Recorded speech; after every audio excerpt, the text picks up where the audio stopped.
வாழ்க வளமுடன்.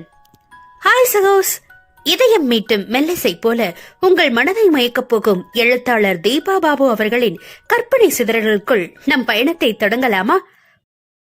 நெஞ்சில் வண்ணம் தீட்டுகிறாய், அத்தியாயம் 19. முதல் நாள் ஷாப்பிங் அழைத்து செல்ல வராமல் பெண்ணிற்குள் ஏமாற்றத்தை கொடுத்திருந்தவன் மறுநாள் அவளின் முகம் இது போதும் எனக்கு என்கிற நிறைவை அடைந்த பிறகுதான் வீட்டிற்கு அழைத்து வந்தான். பாப்பு, சீக்கிரமா ஹோம்ஒர்க் எடுத்து வச்சு எழுத ஆரம்பி என்று மகனுக்கு உத்தரவிட்டாள் கயல். காரமும் தலையாட்டி கொண்டு விரைவாக அந்த வேலையில் இறங்க வரவேற்பறை ஓரத்தில் தனக்கு வந்த முக்கியமான அபிஷியல் கால் ஒன்றில் மூழ்கி இருந்தான் திலீப். அவன்புறம் ஒரு பார்வையை வீசிவிட்டு சற்று முன் வாங்கி வந்திருந்த பொருட்களை எல்லாம் அறைக்குள் எடுத்து சென்றாள் நாயகி. என்ன செய்ற என்றவன் சுவாதீனமாக உள்ளே வரவும் சற்றே தடுமாறியவள், இல்ல இதெல்லாம் எடுத்து வச்சிட்டு இருந்தேன் என்றாள் படபடப்புடன். என்றவாறு அவன் படுக்கையில் வேறு அமர இமைகளை பெரிதாக விரித்தாள் பெண். அவன் நெற்றியை சுருக்கவும், கிளம்பல என்று வேகமாக கேட்டாள். முகத்தில் அழுத்தத்தை கொண்டு வந்தவன் பின்னால் இரு கைகளையும் ஊன்றி சாய்ந்தபடி, எதுக்கென்ன துரத்துற என்று புருவங்களை உயர்த்தினான். திணறியவள், அது இல்ல, அப்ப இருந்தே மாத்தி மாத்தி போன் கால்ஸ் வந்துட்டே இருக்கே, அதான் கேட்டேன் என்றாள் குளறலாக. இங்க வா என்றவன் கை நீட்டவும் மீண்டும் ஒரு மலங்க விழித்த பார்வை பெண்ணிடம் பிறந்தது. விழி என் அதட்டவும் தயக்கத்துடன் மெல்ல அருகில் வந்தாள். அவன் விழிகளை அசைத்து தன் கரத்தை குறிப்பாக காட்ட தொண்டையில் அடைத்ததை விழுங்கிக் கொண்டே பரிதாபமாக அவனின் முகம் பார்த்தாள். உள்ளுக்குள் பேரிட்ட சிரிப்பை அடக்கியவாறு வெளியே விரைப்பாக அவன் பார்க்கவும் இன்னமும் பதற்றம் கொண்டவள் தன் கையை முன்னெடுக்காமல் படபடப்புடன் நின்றாள். இவனோ அதில் பொய்கோபம் கொண்டு வெடுக்கென்று எழுந்து வெளியேற முயல திடுக்கிட்டவள் விரைந்து நெருங்கி அவன் கரத்தை கெட்டியாக பிடித்துக் கொண்டாள். என்னாச்சு? ஒரு கைய கொடுக்க இவ்வளவு யோசனை பண்ற?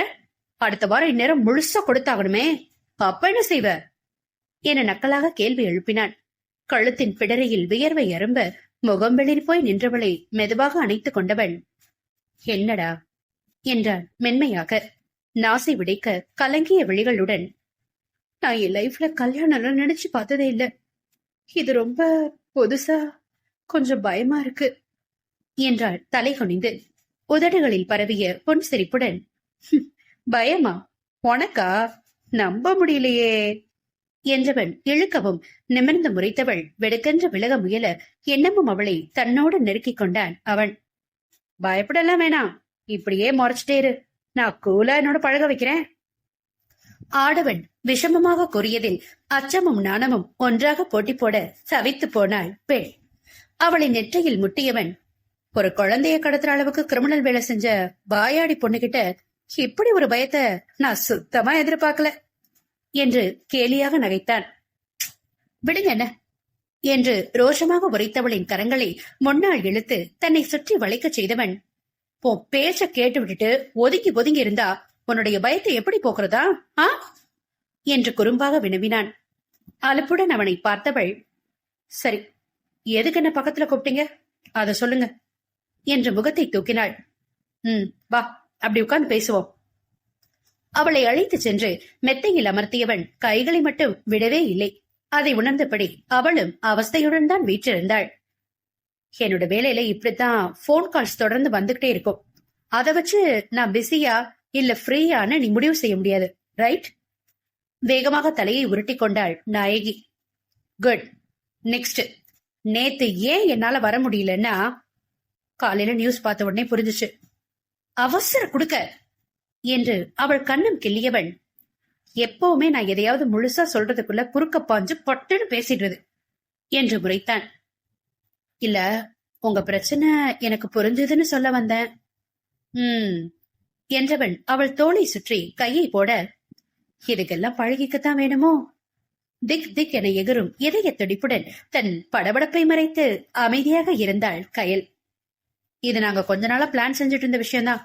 நேத்துதான் மொத்தமா ஒரு இடத்துல சிக்கினாங்க. ஓ, என்ன நடந்துச்சு? அவங்களோட இடத்த கண்டுபிடிச்சு அரெஸ்ட் பண்ணிட்டீங்களா? அதுக்கு எங்க டீம் நிறைய மெனக்கட வேண்டி இருந்தது. அவங்க குரூப் பொண்ணு ஒருத்தியோட ஹெல்ப்னாலதான் ஈஸியா ட்ரேஸ் பண்ணோம். ஷோ, பொண்ணா? அந்த கோலமாவு கோகிலாவுல வர்ற மாதிரி பொண்ணுங்களும் இந்த மாதிரி ட்ரக்ஸ் எல்லாம் கடத்துறாங்களா என அதிர்ச்சியாய் கேட்டாள் கயல். ஹே, அதெல்லாம் வெறும் சினிமாடா.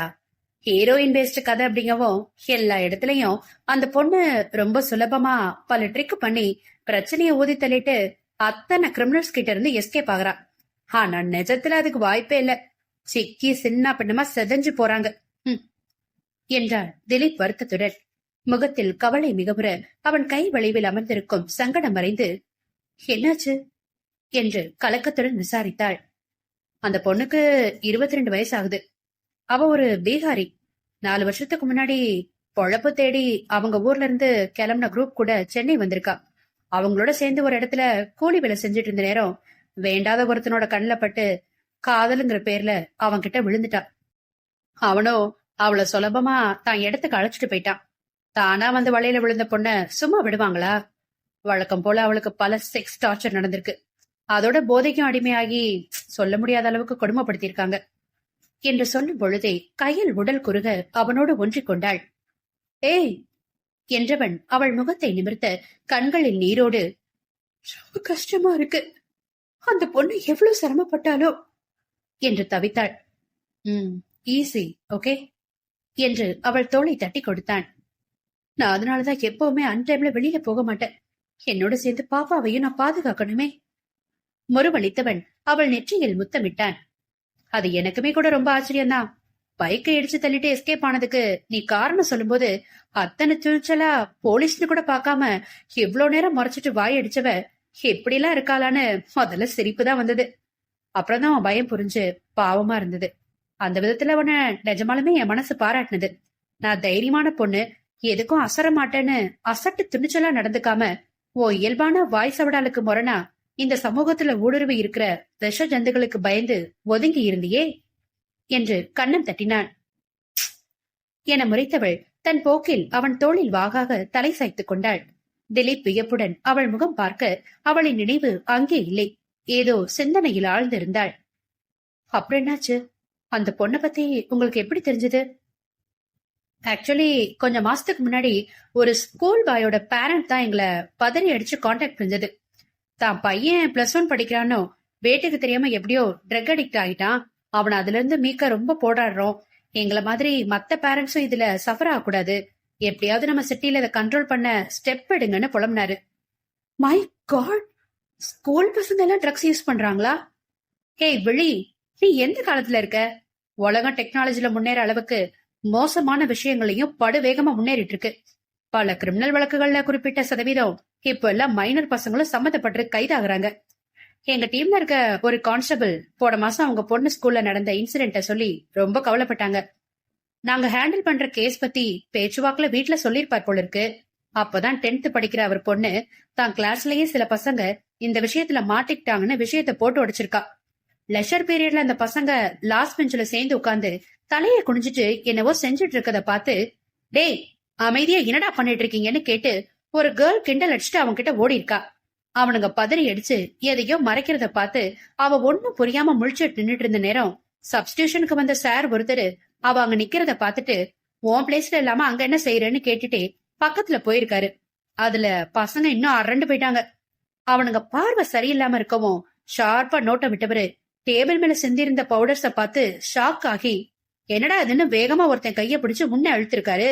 அவன் கையில இருந்தத பாக்குறதுக்கு பென்சில் மாதிரி தெரிஞ்சாலும் அது ட்ரக்னு அவருக்கு புரிஞ்சு ரொம்ப டென்ஷன் ஆயிட்டாரு.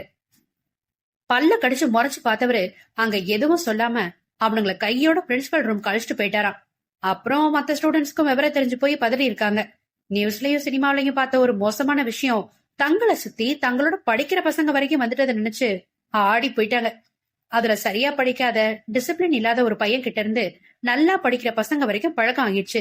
அவனுங்க கூட ஃப்ரெண்ட்ஷிப்பா இருந்த பொண்ணுக்கு பயத்துல காய்ச்சலே வந்துருச்சான்.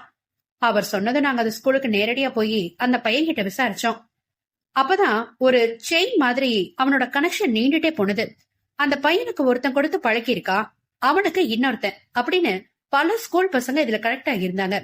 அனுமார் வாழ் கணக்கா போய் ஒரு பையனோட காலேஜ் படிக்கிற அண்ணன் அவங்களுக்கு எல்லாம் சப்ளை செஞ்சது தெரிஞ்சது. அடுத்து அங்கேயும் பல லிங்க்ஸ். ஆரிஜின் பார்த்தா அந்த பீகாரி பொண்ணும் இன்னும் சில காலேஜ் பாய்ஸும் தான் இதுக்கு எல்லாம் மூல காரணம். பணத்துக்கும் போதைக்கும் அடிமையாகிட்ட பசங்களை அவ்வளவு சுலபமா எங்க பக்கம் வளைக்க முடியாதுன்னுட்டு அவளோட ஆக்டிவிட்டிஸ தொடர்ந்து கவனிச்சுட்டு வந்தோம். அப்பதான் அவ ஃப்ரீக்வெண்டா பல காலேஜ் வாசல்ல நின்னு பசங்களை ஈஸியா தன்னை நோக்கி அட்ராக்ட் பண்றது தெரிஞ்சது. காதலுக்கும் சபலத்துக்கும் இலகுவா விழற பசங்க தான் அவளோட டார்கெட்டே. அப்புறம் மெதுவா அவங்கள போத பழக்கத்துக்கு அடிமையாக்கி அவங்களோட பிசினஸ செய்ய வச்சிடுவா. ஏன் இப்படி? யாராவது பசங்க கிட்ட ஹெல்ப் கேட்டு அவ தப்பிச்சு போயிருக்கலாம் இல்லையா? குறையாக கேட்பவளை செறிப்புடன் பார்த்தவன், என்னம்மா இப்படி கேக்குற? அவ்வளவு சுலபமாவா அவளை வெளியில விடுவாங்க? பக்காவா மானிட்டர் பண்ணி அவளுக்கு தொடர்ந்து பயத்தை விதைச்சிட்டு தான் இருந்தாங்க அந்த குரூப் என்று பிரச்சனையை கூறினான். ஓ என்ற சோகமானவளிடம் அடுத்து கூற ஆரம்பித்தான். அவளை ஃபாலோ செஞ்சதுல அந்த கேங் பத்தி கொஞ்சம் விஷயம் தெரிஞ்சாலும் மொத்தமா அவங்கள பிடிக்கணுமேனு ஃப்ரெண்ட்ஸ் ஆஃப் போலீஸ்ல இருந்த எங்க பையன் ஒருத்தனை பிடிச்சு அவகிட்ட நெருக்கமா பழகுற மாதிரி நடிக்க வச்சு விஷயத்த வாங்கணும். ஏற்கனவே அவங்க கொடுமைய விதியேன்னு சகிச்சிட்டு இருந்தவ கிடைச்ச வாய்ப்ப கப்புன்னு பிடிச்சுக்கிட்டு எங்களுக்கு அந்த கும்பலை பிடிக்க ஹெல்ப் பண்ணா. வாவ், செம்ம சூப்பர் என உற்சாகம் கொண்ட கயல், அப்புறம் அந்த பொண்ணு என்னானா என்று விவரம் கேட்டாள். இனிமேலாவது அவ வாழ்க்கைய நல்ல விதமா வாழ்ட்டோன்னு பெண்கள் மறுவாழ்வு மையத்துக்கு அனுப்பி வச்சாச்சு. குட், ரொம்ப சரி என்று மலர்ந்தவளின் கன்னத்தை தன் விரல்களால் அவன் மிருதுவாக வருடவும் திகைப்புடன் நிமிர்ந்து ஆடவனின் முகம் பார்த்தாள் பெண். அப்பொழுதுதான் அவன் மீது சாய்ந்திருப்பதையே முழுதாக உணர்ந்தவள் பதறி அடித்து அவனிடமிருந்து வேகமாக விலக முயன்றாள். அரை மணி நேரமா சாஞ்சிருந்துட்டு மெய் மறந்துட்டு பேசிட்டு இப்ப எதுக்கு நகர்ற? நான் கவனிக்கல, சாரி என்றாள் தவிப்புடன். ஒருத்தரை ஹர்ட் பண்ற மாதிரி ஏதாவது விஷயம் பண்ணாதான் சாரி கேட்கணும். நான் விரும்பி ரசிக்கிற ஒரு விஷயத்த செஞ்சுட்டு எதுக்கு மன்னிப்பு கேக்குற? என்னை பொறுத்த வரைக்கும் இந்த சாரி எல்லாம் சுத்த வேஸ்ட் என்றவனை அவள் தயக்கத்துடன் பார்க்க, என்ன பார்வை? உனக்கு என்கிட்ட ஒரு கம்ஃபர்ட் இருக்கவன் தானே பேச்சு சுவாரஸ்யத்துல நீ இதை கவனிக்கல என்று சரியாக கேட்டான். ஆமாதான், ஆனாலும் இப்படியா சுத்தமா உணராம இருப்பேன் என்று சங்கடம் கொண்டாள்.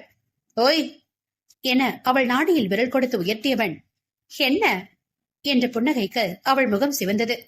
என்னமோ பயம் சங்கடம்னு உனக்குள்ள தேவையில்லாம குழம்பி ஒதுங்கி இல்லாம சீக்கிரமா என்ன அக்செப்ட் பண்ண ரெடியாகு என்றான் கிசுகிசுப்பான குரலில். இதில் குறிப்பிட்டுள்ளவை எல்லாமே வெவ்வேறு இடங்களில் நடந்த நிஜ சம்பவங்கள். கிளாஸ்ல ட்ரக்ஸ் யூஸ் செஞ்சது கூடத்தான்.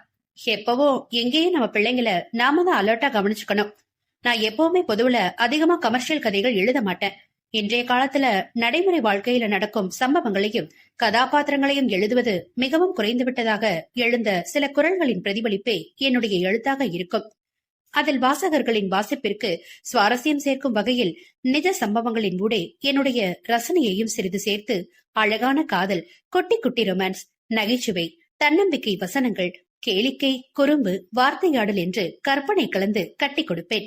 அந்த வகையில் என் நாயகனை சினிமா போலீஸாக அதிரடியாக எழுதவில்லை.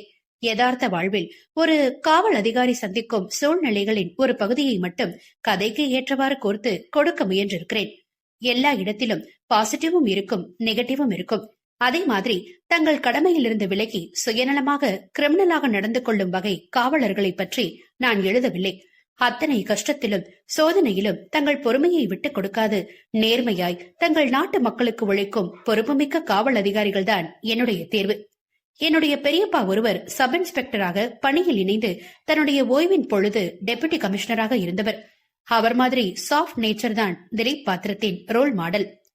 கதை எழுத ஆரம்பித்த புதிதிலேயே என்னிடம் அவர் தன் எண்ணத்தை பகிர்ந்து கொண்டார்.